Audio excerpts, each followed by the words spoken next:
देश में लोकसभा चुनाव को लेकर सियासी पारा मौसम की तरह इस वक्त बहुत ज्यादा हाई है।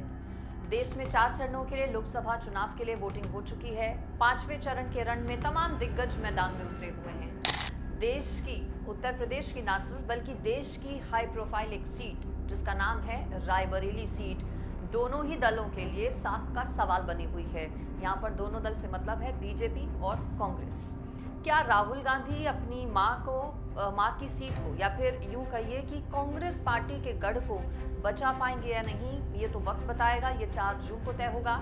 लेकिन 5वें चरण में जो सबसे ज्यादा इंटरेस्टिंग सीट रहने वाली है वो उत्तर प्रदेश की रायबरेली सीट है, जहां पर कांग्रेस पार्टी की ओर से राहुल गांधी को मैदान में उतार दिया गया है। दिनेश प्रताप सिंह बीजेपी के वहां से उम्मीदवार हैं और चूंकि कांग्रेस और समाजवादी पार्टी एक साथ गठबंधन में चुनाव लड़ रहे हैं, ऐसे में यादवों को साधने के लिए बीएसपी की तरफ से, बहुजन समाज पार्टी की तरफ से ठाकुर प्रसाद यादव को मैदान में उतारा गया है। इस सीट की अगर बात करें तो देखिए, ये साख का सवाल सीट बनी हुई है और क्या वहां पर ये माना जाए कि राहुल गांधी की एक तरफा जीत होगी या फिर दिनेश प्रताप के लिए आसानी होगी या मुश्किलें होंगी। इस सीट को लेकर कई अलग अलग तरह की बातें सामने आ रही हैं, लेकिन तमाम दिग्गजों की अगर बात करें, अन्य अलग अलग राजनीतिक दलों के दिग्गज जिस तरह से इस सीट पर प्रचार प्रसार में जुटे हुए हैं, उससे यही लगता है कि ये सीट सबसे ज़्यादा इंपॉर्टेंट है। और अमित शाह का एक बयान 2 दिन पहले जब वो रायबरेली के दौरे पर गए, क्योंकि इस बार भारतीय जनता पार्टी की ओर से ये नारा दिया गया है कि अब की बार एनडीए 400 पार। गृह मंत्री अमित शाह जब रायबरेली पहुंचते हैं तो उनकी तरफ से एक बड़ा बयान दिया गया। उन्होंने कहा कि अगर रायबरेली की सीट जीत जाते हैं तो ये एनडीए 400 पार जैसा ही होगा, यानी कि एनडीए 400 पार जाए या ना जाए, लेकिन रायबरेली की ये सीट जीतना कितना ज़रूरी है बीजेपी के लिए, ये खुद अमित शाह की ओर से बता दिया गया।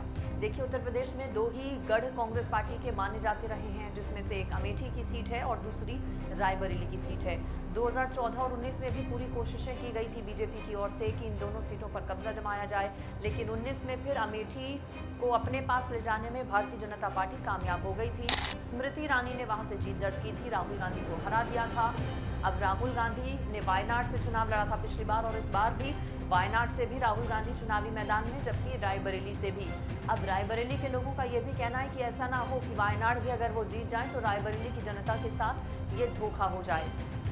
बातें कई अलग अलग तरह की सामने आ रही हैं और अगर पॉलिटिकल एक्सपर्ट्स की माने तो पॉलिटिकल एक्सपर्ट्स का ये कहना है कि ये जो पूरा मुकाबला है वो कांग्रेस के लिए 20 नज़र आ रहा था, यानी कि कांग्रेस के पक्ष में ज़्यादा नज़र आ रहा था अमित शाह के दौरे से पहले तक, जब उनकी ओर से ये बयान दिया गया। लेकिन अब कांग्रेस पार्टी के लिए यहाँ पर चुनौतियाँ हो सकती हैं। देखिए, आज़ादी के बाद से अगर बात करें तो इस सीट पर ज़्यादातर जो कब्जा है वो कांग्रेस पार्टी का ही रहा है। कई चुनावों में कांग्रेस पार्टी ने ही यहाँ से जीत दर्ज की है। 2-3 चुनावों को अगर छोड़ दें तो यहाँ पर ज़्यादातर कांग्रेस पार्टी का ही दबदबा रहा है। फिरोज गांधी से लेकर इंदिरा गांधी, 5 बार करीब सोनिया गांधी यहाँ से सांसद रही हैं और अब सोनिया गांधी की तरफ से ये सीट अपने बेटे राहुल गांधी को दे दी गई है। रायबरेली की अगर बात करें तो यहाँ पर मुकाबला इसलिए भी दिलचस्प है क्योंकि ये गढ़ है कांग्रेस पार्टी का। और सोचिए, अगर इस गढ़ को बचा पाने में कांग्रेस पार्टी नाकामयाब हो जाती है, अगर रायबरेली की सीट कांग्रेस पार्टी के हाथ से चली जाती है तो एक बहुत बड़ी किरकिरी ये कांग्रेस पार्टी के लिए होगी, क्योंकि 19 में अमेठी सीट पहले ही बीजेपी अपने पास ले चुकी है और अब रायबरेली सबसे ज़्यादा हॉट सीट इसलिए है क्योंकि सिर्फ एकमात्र पूरे उत्तर प्रदेश में ये सीट थी जो कि 80 सीटों में से एक कांग्रेस पार्टी के पास गई थी। इस सीट की अगर बात करें तो यहाँ से राहुल गांधी के प्रचार प्रसार के लिए तमाम तरह के जो बड़े बड़े कांग्रेस पार्टी के फेसेस हैं वो मैदान में उतरे हुए हैं। प्रियंका गांधी वाड्रा तो वहाँ पर पूरी तरह से डेरा ही जमाए हुए हैं और तैयारी ये चल रही है कि प्रियंका गांधी के साथ साथ वहाँ पर जॉइंट जो महारैली है वो डिम्पल यादव की हो सकती है। इसके अलावा राहुल और अखिलेश की भी 1-2 दिन में वहाँ पर, चूँकि 20 तारीख को वोटिंग होनी है, ऐसे में उससे पहले दोनों के जो साझा कार्यक्रम हैं वो हो सकते हैं। समाजवादी पार्टी के अगर नेताओं की बात करें, अगर आप ग्राउंड में रायबरेली में जाएंगे तो समाजवादी पार्टी के नेताओं में कुछ नाराज़गी है। दरअसल उनका ये कहना है कि हमने यहाँ से उम्मीदवार नहीं उतारा चूंकि हम गठबंधन में हैं, लेकिन प्रियंका गांधी चुनावी सभाओं के दौरान एक बार भी अखिलेश यादव का नाम नहीं लेती हैं, ऐसा वहाँ के नेताओं का कहना है। लेकिन फिर भी वो ये कह रहे हैं कि हम पूरी तरह से राहुल गांधी का समर्थन कर रहे हैं, उनके सपोर्ट में लगातार लोगों के बीच जा रहे हैं। अंकगणित इससे पहले भी मैंने आपको बताया इस सीट का कैसा रहा है। ऐसे में साख का सवाल, ये सीट पूरी तरह से बनी हुई है। अगर पिछले कुछ चुनावों में देखें तो जीत का जो मार्जिन है वो ज़रूर घटता आया है। देखिए 2014 में सोनिया गांधी ने जीत दर्ज की थी इस सीट से, 2019 में भी सिर्फ एक यही सीट बचा पाई थी कांग्रेस पार्टी, लेकिन जो मार्जिन है जीत का वो लगातार कम होता आया है। अब सवाल ये है कि क्या राहुल गांधी इस सीट से जीत दर्ज करते हैं? अगर जीत दर्ज करते हैं तो क्या मार्जिन उनका और घटेगा या फिर उस मार्जिन को वो और ज़्यादा लेकर जाएंगे? दरअसल पिछले अगर चुनावों की बात करें, 2019 लोकसभा चुनावों की बात करें, तो यहाँ पर पहले नंबर पर कांग्रेस पार्टी थी, जबकि दूसरे नंबर पर बीजेपी थी, तीसरे नंबर पर समाजवादी पार्टी थी। और अगर इस बार कांग्रेस और समाजवादी पार्टी एक साथ आए हैं तो फिर जो मार्जिन है वो दोनों का एक साथ मिलाया जाएगा और उस लिहाज से बीजेपी को नुकसान यहाँ पर नज़र आ सकता है।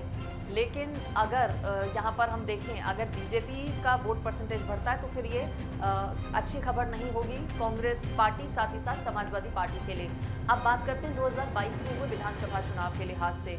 5 विधानसभा की सीटें आती हैं रायबरेली सीट के अंदर, रायबरेली लोकसभा सीट के अंदर, और उन 5 सीटों के जो अलग अलग विधायक हैं, कुछ पूर्व एमएलसी हैं, कुछ पूर्व विधायक हैं, अदिति सिंह जो कि मौजूदा विधायक हैं, जब नामांकन हुआ था दिनेश सिंह का तो उस दौरान नजर नहीं आए थे।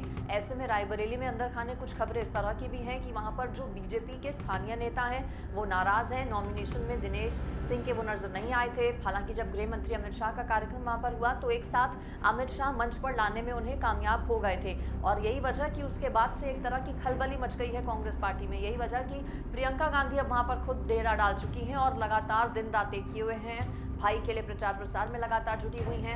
विधानसभा चुनावों का इससे पहले हमने जिक्र किया। विधानसभा चुनावों की अगर बात करें, 5 सीटें, और 2022 के विधानसभा चुनावों में यहाँ पर खासा नुकसान कांग्रेस पार्टी और समाजवादी पार्टी को हुआ था। बीजेपी का 2022 में विधानसभा चुनावों में रायबरेली में अच्छा खासा प्रदर्शन रहा था।